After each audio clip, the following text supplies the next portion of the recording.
This week we're talking about camera coffins. And don't worry, they're not as spooky as they sound. Stay tuned.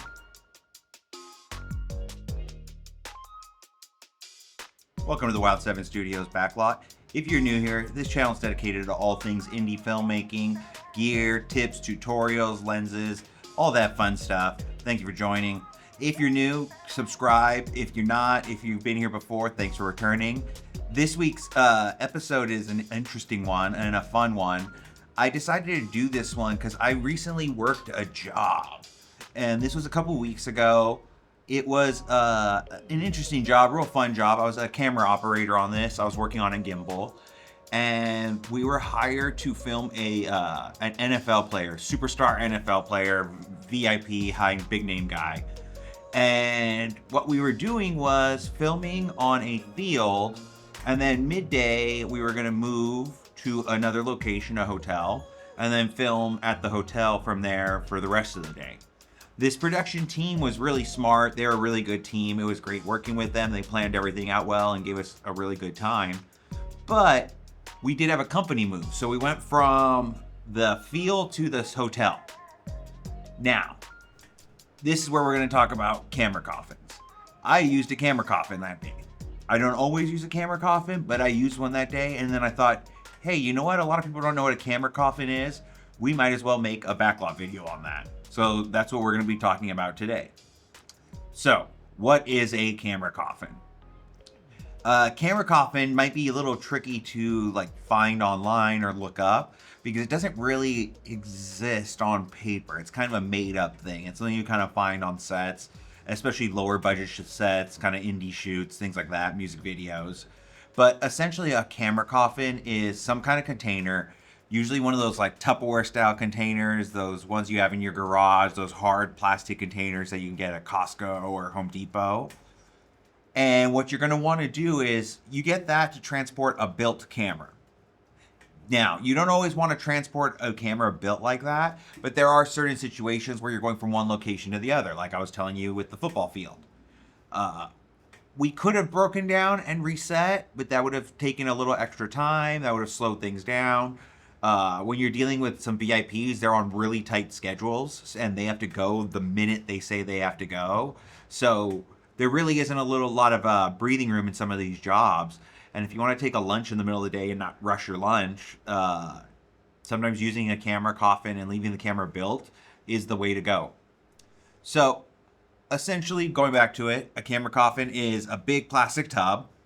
And what people do is they modify the inside of this tub to make it somewhat safe to transport a fully built camera.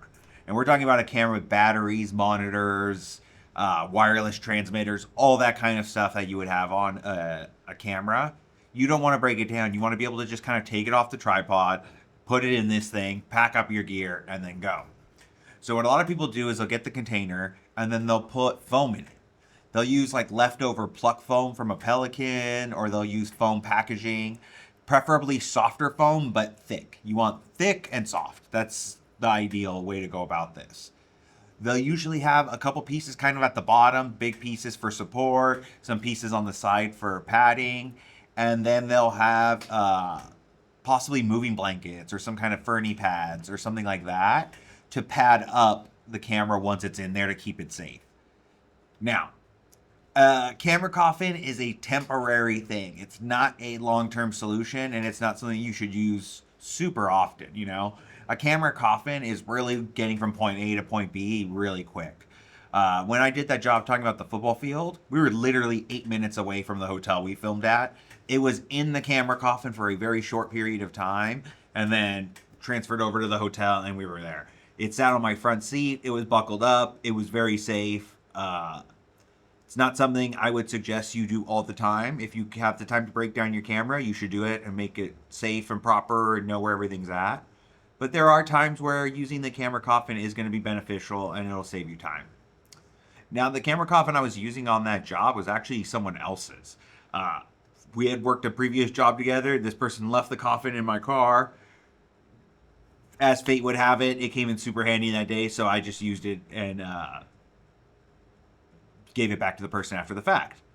Well, I don't have a camera coffin of my own. A lot of times I'm directing stuff, or if I'm shooting, I have like an AC, and the ACs tend to make their own camera coffins. But I decided for today's episode, I would make my own camera coffin. And I decided to make a pretty good one. So I went through and found a bunch of old foam around the studio here. I went to Walmart and I got this really nice container. I didn't go cheap with this. I know some people use really cheap ones. I really care about my camera. It's pretty vital to my living. So I need to keep it safe. And then I got a really big Fernie pad. This one right here I picked up at Harbor Freight. It was like 10 bucks. And it's nice and big. I can mold it. But we'll get to that right now. And then I'll walk you through step by step how I did this. So I started by getting a container.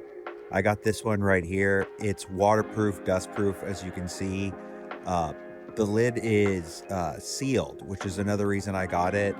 It has this kind of stripping. It's like a weather stripping that keeps air and dust out. That's an important thing if we're in a rush, if we're in like a dirty, kind of dusty environment.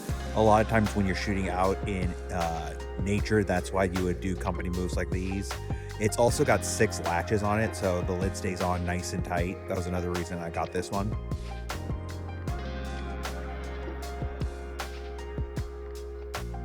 This is the inside of the tub. As you can see, it's nice and big.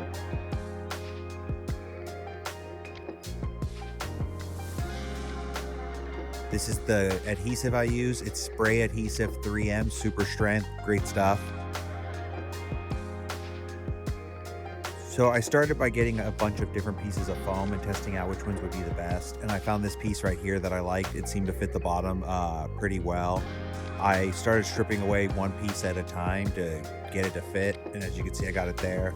There was a missing piece in the middle that I kind of made a Tetris piece with and kind of fixed that. It's all plucked foam. It doesn't have to look pretty. And also you can see I have a window open right behind me over there. If you're using the spray adhesive, make sure to be in a well-ventilated area. It's got chemicals and toxic stuff inside. You don't want to be breathing in too much.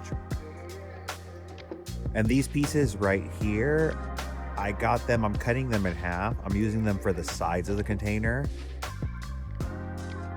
I'm just using a cheap X-Acto knife. This foam cuts real easy. It's like pluck. Once you basically get it done, you can kind of just pull it apart. And I'm just striking off a couple inches here and there from the pieces just to make them all fit and work.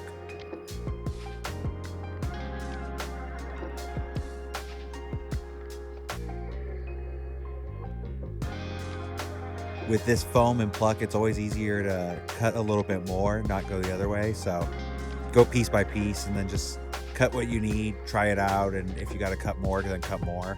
Just don't go crazy with it. Here I am spraying the side, putting that piece in, and I'm laying it down, and I added a couple sandbags in there.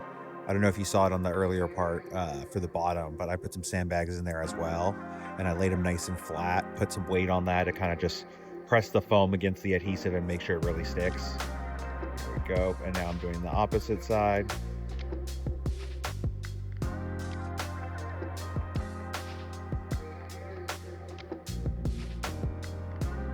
Spray adhesive on there and then sandbagging. And voila, there you can see we have my camera inside. Those pieces in the bottom corner right there, those were some insulation pieces that we have in our podcast studio. And those are some leftover pieces I put there. As you can see, this is way too big, so I went with the Fernie pad. And I put the Fernie pad in there. I didn't fold it up. I actually kind of just crinkled it up and then put it in there like that so it can hug the camera. And that's what it looks like with the lid on it. But I actually added a couple pieces of foam. As you can see here, I put a piece of foam in front of the lens and then another piece of foam on top. That's how it goes with these. It's always good to just keep a couple pieces of foam inside, and that will help you out, help keep it safe. And that's that. Not as spooky as it sounds. Making a camera coffin's pretty easy, pretty safe, nothing too crazy. But it is a cool little tool to have. It'll be handy if you do have company moves on an upcoming job or music video shoot, anything you plan on filming. Just keep that in mind. Might save you some time, might save your gear, protect it. And make sure to subscribe down below. We really appreciate you watching. We're gonna have some cool videos coming up really soon, some cool BTS stuff. And then Wild 7 Studios, we're nearing, this might play, I'm not exactly sure which day I'm gonna drop this, but this may or may not drop after our anniversary. So Wild 7, we're another year old. It's been awesome, it's been amazing making content for you guys, making films, making shorts, working with all the clients we've worked with. It's been beautiful. It's been a fun ride. We're so excited to see the future, announce some of the big things we have coming up. Wild 7 is growing every year. We're getting new team members. It's an exciting time around here. It's a great time to be a filmmaker. Things haven't always been pleasant as a filmmaker as of recently, but it seems like the rain clouds are starting to part and we're seeing clear skies. So from all of us at the Wild 7 Studios Backlot, we really appreciate you, and we'll see you next time.